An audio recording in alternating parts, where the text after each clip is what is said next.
Maths science ક્લબમાં આપ સૌનું સ્વાગત છે. ધોરણ 9 વિષય વિજ્ઞાન અને એમાં આપણે પ્રથમ કસોટી માટે પુનરાવર્તન કરી રહેલા છે. તો એનો ભાગ 2. સૌપ્રથમ વિદ્યાર્થી મિત્રો, સર્વે વિદ્યાર્થીઓને પ્રથમ કસોટી માટેની ખૂબ ખૂબ શુભકામનાઓ.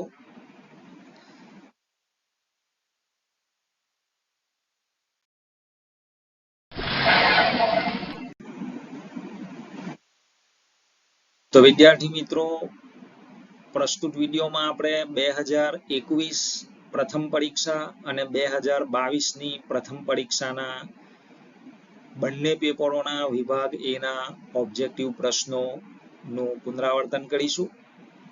તો સૌપ્રથમ વર્ષ 2021ની પ્રથમ કસોટીના વિભાગ એના પ્રશ્નો. તો આપણને સૂચના આપેલી છે કે પ્રશ્ન નંબર 1 થી 10 ના 10 થી 20 શબ્દોમાં માંગ્યા મુજબ જવાબ લખો. વિદ્યાર્થી મિત્રો, એમાં વૈવિધ્યસભર પ્રશ્નો હોય છે. તો પહેલા 3 પ્રશ્નો જે છે એમાં આપણે સાચો વિકલ્પ પસંદ કરીને જવાબ આપવાનો છે. તો પ્રશ્ન નંબર 1,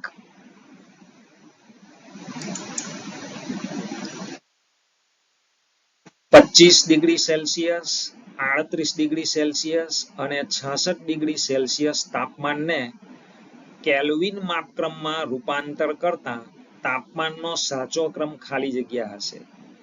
તો વિદ્યાર્થી મિત્રો, સૌપ્રથમ તો આપણે આ ત્રણેય તાપમાન જે આપ્યા છે અને જે ક્રમમાં આપ્યા છે તે જ ક્રમમાં એને કેલ્વિનમાં આપણે ફેરવવાના છે.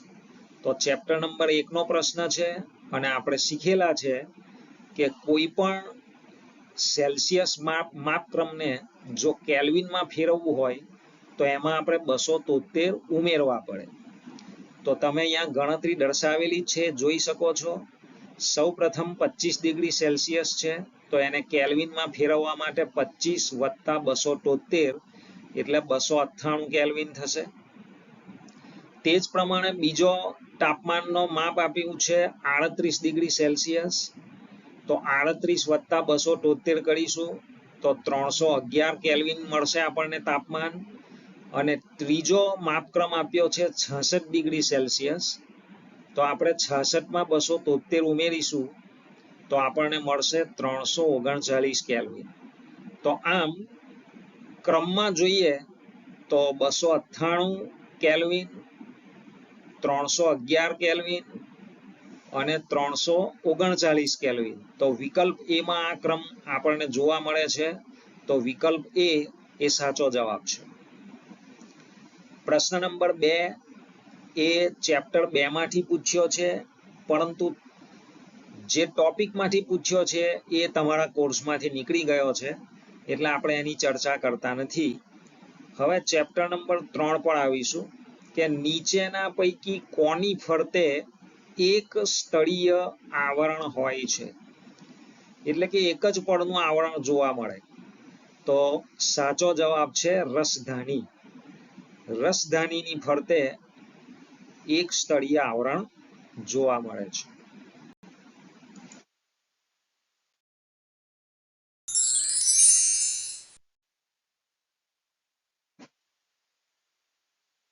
ચોથો પ્રશ્ન એ 6થા ચેપ્ટર માંથી છે, જે અત્યારે તમારા કોર્સમાં નથી, એટલે આપણે એની ચર્ચા નહીં કરીએ. પ્રશ્ન નંબર 5 એ પણ તમારા કોર્સમાંથી નીકળી ગયેલો પ્રશ્ન છે, એટલે આપણે એની ચર્ચા કરતા નથી. પ્રશ્ન નંબર 6 એ પણ તમારા કોર્સમાંથી નીકળી ગયેલા ચેપ્ટરમાંથી છે, એટલે આપણે એની ચર્ચા કરતા નથી.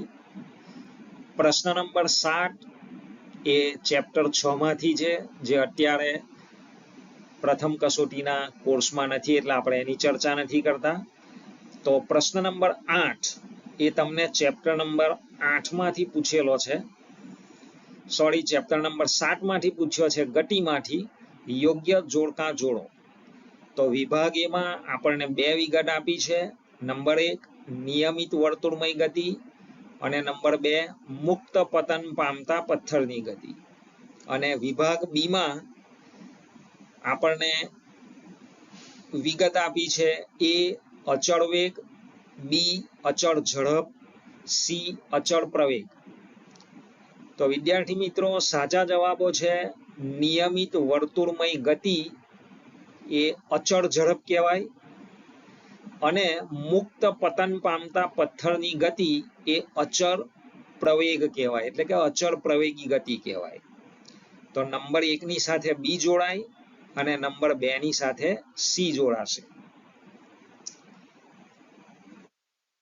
પ્રશ્ન નંબર 9, જો પદાર્થે કરેલું સ્થાનાંતર સમયના વર્ગના સમપ્રમાણમાં હોય છે તો તે પદાર્થ અચળ પ્રવેગી ગતિ કરતો હશે.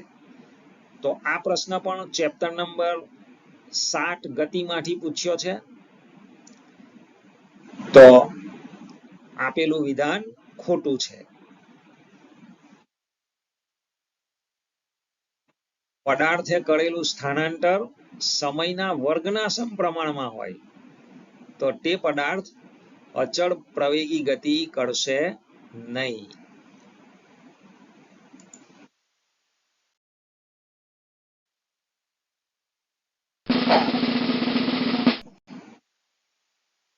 અને 10મો અને છેલ્લો પ્રશ્ન આ પેપરનો 2021નો આકૃતિવાળો પ્રશ્ન છે. નીચેની આકૃતિ ધ્યાનથી જુઓ અને જણાવો કે પાત્રો એ, બી, સી અને ડી પૈકી કયા પાત્રમાં બાષ્પીભવનનો દર સૌથી વધારે હશે. તો વિદ્યાર્થી મિત્રો પહેલા ચેપ્ટરમાંથી પૂછેલો પ્રશ્ન છે અને સરસ પ્રશ્ન છે. આપણને આકૃતિમાં એ, બી, સી, ડી 4 પાત્રો આપ્યા છે. દરેક પાત્રનું કદ અલગ અલગ છે. પાત્ર એ આપણે જોઈએ તો સૌથી મોટું છે, પાત્ર બી એ સૌથી નાનું છે, પાત્ર સી એ મધ્યમ છે અને પાત્ર ડી એ પણ પાત્ર સી જેટલું કદ લાગે છે પણ ઉપરથી બંધ છે.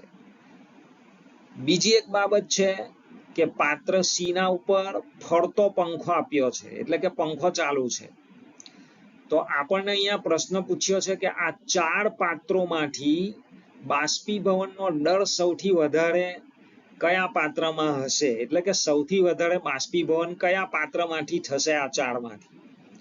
તો વિદ્યાર્થી મિત્રો બાષ્પીભવનને અસર કરતા પરિબળો વિશે આપણે ચેપ્ટર નંબર 1 માં શીખ્યા છે કે જો પવનની ઝડપ વધારે હોય તો બાષ્પીભવનનો દર વધારે હોય. તો વિદ્યાર્થી મિત્રો પાત્ર સી ના ઉપર પંખો ચાલે છે એટલે પવનની ઝડપ અહીંયા વધુ હશે, એટલા માટે પાત્ર સી માં બાષ્પીભવનનો દર સૌથી વધારે હશે.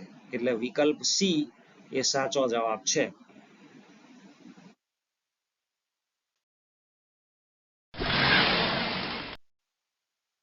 વિદ્યાર્થી મિત્રો હવે ગયા વર્ષનું એટલે કે 2022નું પ્રથમ કસોટીનું આ પેપર છે. તો એમાં વિભાગ એ ના પ્રથમ 3 પ્રશ્નો તમે તમારી સ્ક્રીન પર જોતા હશો. તો પહેલો પ્રશ્ન તમારા પહેલા ચેપ્ટરમાંથી પૂછેલો છે. 460 કેલ્વિન તાપમાનનું સેલ્સિયસ તાપમાન બરાબર ખાલી જગ્યા. સાચો વિકલ્પ પસંદ કરવાનો છે. વિદ્યાર્થી મિત્રો જો કેલ્વિન માપક્રમને આપણે સેલ્સિયસ માપક્રમમાં ફેરવવો હોય તો કેલ્વિનના માપમાંથી 273 બાદ કરવા પડે. તો તમે અહીંયા ગણતરી જોઈ શકો છો, બતાવેલી છે જે સાચી છે કે 460 ઓછા 273, તો 2 ની બાદબાકી કરતા જવાબ આવશે 187. એટલે સાચો જવાબ છે 187 ડિગ્રી સેલ્સિયસ. એટલે વિકલ્પ એ સાચો છે. પ્રશ્ન નંબર 2 એ તમારા ચેપ્ટર નંબર 2 માંથી પૂછેલો છે. એક જ પ્રકારના કણોના બનેલા પદાર્થને શું કહે છે? વિદ્યાર્થી મિત્રો આ શુદ્ધ પદાર્થની વ્યાખ્યા છે અને એ તમને અહીંયા ઓબ્જેક્ટિવ સ્વરૂપે પૂછી છે. તો અહીંયા પણ વિકલ્પ એ શુદ્ધ પદાર્થ એ સાચો જવાબ છે. પ્રશ્ન નંબર 3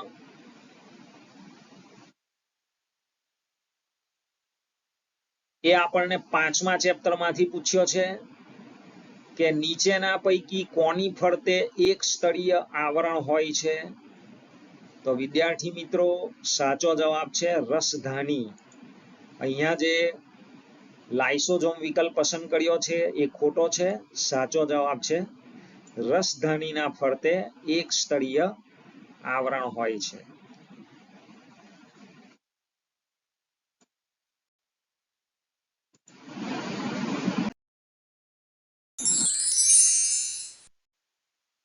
પ્રશ્ન નંબર 4 થી 7 તમારી સ્ક્રીન પર તમે જોઈ શકો છો. પ્રશ્ન નંબર 4 એ અત્યારે તમારા કોર્સમાં નથી એટલે આપણે એની ચર્ચા કરતા નથી. પ્રશ્ન નંબર 5 એ 5મા નંબરના ચેપ્ટરમાંથી પૂછેલો છે. એક વાક્યમાં જવાબ આપવાનો છે. કોષમાં ક્યાં પ્રોટીન સંશ્લેષણ થાય છે? તો જવાબ છે રિબોઝોમ્સ. રિબોઝોમ્સમાં પ્રોટીનનું સંશ્લેષણ થાય છે. પ્રશ્ન નંબર 6 એ 6થા ચેપ્ટરમાંથી છે, જે હાલ તમારા પ્રથમ કસોટીના કોર્સમાં નથી. પ્રશ્ન નંબર 7 એ તમને ગતિ ચેપ્ટર નંબર 7માંથી પૂછેલો છે. વાહને કાપેલું અંતર ખાલી જગ્યા માપે છે. તો વાહને કાપેલું અંતર એ ઓડોમીટર માપે છે, જે સાચો જવાબ છે.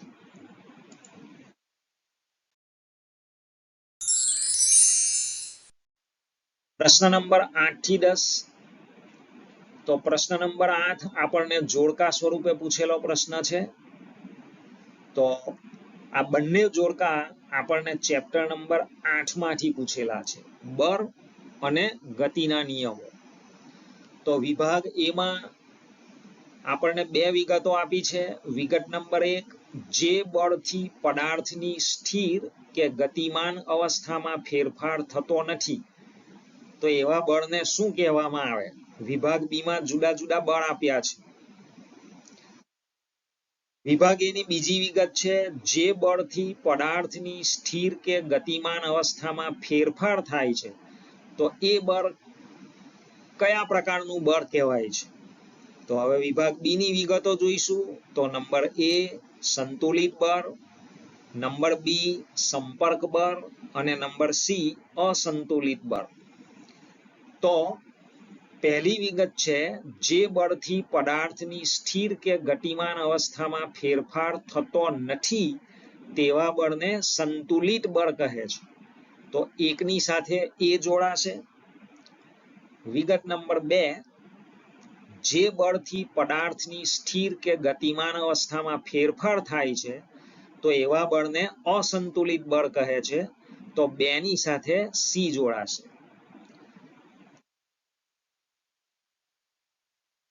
પ્રશ્ન નંબર 9, ભૂમિનું ક્ષારણ એટલે શું? તો એને કહેવાય જમીનનું ધોવાણ.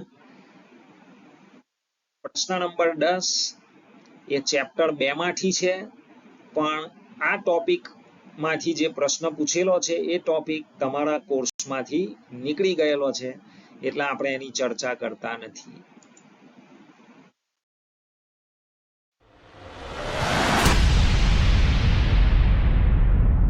તો વિદ્યાર્થી મિત્રો, આ સાથે પુનરાવર્તન સિરીઝ જે આપણે ચાલુ કરેલી ઓબ્જેક્ટિવ પ્રશ્નોની પ્રથમ કસોટી માટેની, તો એ અહીં સમાપ્ત થાય છે.